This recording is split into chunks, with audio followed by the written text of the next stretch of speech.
আজ push-pull leg ওয়ার্কআউটের শেষের সবচেয়ে গুরুত্বপূর্ণ দিন, কারণ আজকে আমরা পায়ের এমন 3টি ব্যায়ামের ব্যাপারে জানবো যেটি তোমার রোগা পাকে মোটা তৈরি করতে সাহায্য করবে।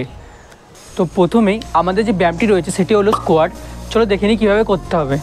প্রথমেই সোজা হয়ে এরকম দাঁড়াবে, নিজের শোল্ডারে যতটা মাপ আছে ততটা মাপে পাটাকে বার করে একটু বাইরের দিকে বার করবে, নিজের পায়ের আঙুলের থনির দিকে একটুখানি বাইরের দিকে বেরোবে এরকম করে। তারপর আমরা আস্তে আস্তে ব্যালেন্সভাবে বডিকে সোজা রেখে নিচের দিকে বসবো এরকম করে, জায়গা নিলে এরকম করে। তারপর আস্তে আস্তে আস্তে আস্তে আস্তে নিচের দিকে বসবে। মনে রাখবে যখন তুমি নিচের দিকে বসছো তখন এই পায়ের আঙুল যেন উঠে না যায়, এরকম করে পায়ের আঙুল মাটির সঙ্গে এরকম আঠার মতো চিপকে থাকবে সব সময়, আর পা এরকম করে এতটা লেভেলের পর্যন্ত যাবে বসার সময়।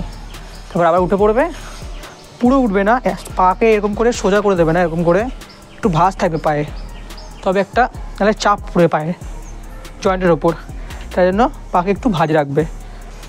যখন বসবে তখন শ্বাস নেবে, উঠে পড়লে শ্বাস ছেড়ে দেবে। এই ব্যায়ামে আমাদের যে থাইয়ের মাসল আছে সেটা খুব ভালোভাবে টার্গেট করে এবং সেটি গ্রো করতে অনেক সাহায্য করে। এবার এই ব্যায়ামটা হয়ে গেলে তুমি 20 থেকে 30 সেকেন্ড রেস্ট নিয়ে তারপর আবার রিপিট করতে পারো 2 সেট। এবার আমাদের 2 নম্বর ব্যায়ামটি হলো রোমেনিয়ান ডেডলিফট। কীভাবে করতে হয় দেখো।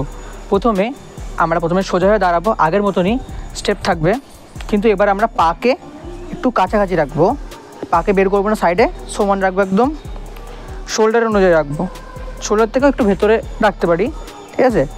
তারপর এরকম হাতকে সামনে রেখে আস্তে আস্তে ব্যাককে সোজা রেখে পায়ের কাছাকাছি রাখবো, একদম পায়ের হাতের আঙুল একদম সমান সমান থাকবে।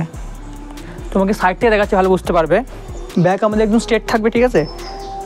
আস্তে আস্তে আস্তে আস্তে আস্তে নামবো।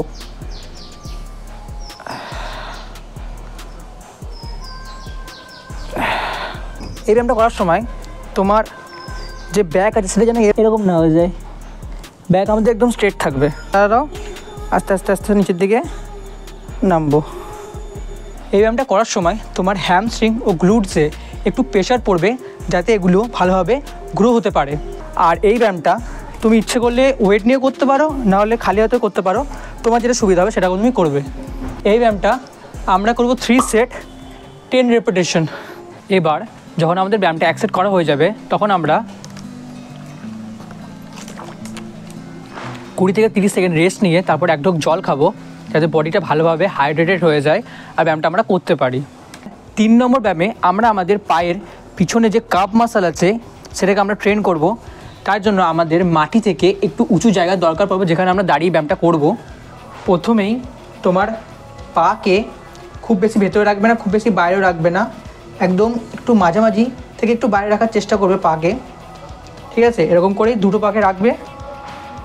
তারপর গোটা শরীর এরকম স্ট্রেট হয়ে যাবে এবং শরীরের ভরটা একটু বাইরের দিকে রাখার চেষ্টা করবে যাতে মাসলে প্রেশার পড়ে। তারপর কোনো একটা সাপোর্ট নিয়ে নেবে ধরার জন্য যাতে ব্যালেন্স থাকে শরীরটা। তারপর আস্তে আস্তে এরকম করে নিচের দিকে নামবে আর এরকম উঠে পড়বে। এরকম করে তোমার একবার হবে, এরকম করে তুমি 15 থেকে 20 বার করার চেষ্টা করবে। যখন তুমি নিচে নামবে তখন নিঃশ্বাস নেবে, যখন ওপরে তখন নিঃশ্বাস ছাড়বে। এবার তুমি যদি এখনও আগের দুটো ভিডিও না দেখে থাকো তাহলে এখানে ক্লিক করে এই দুটো ভিডিও দেখে নাও, কারণ এই দুটো ভিডিওতেই মোটা হওয়ার আসল জিনিসটি রয়েছে।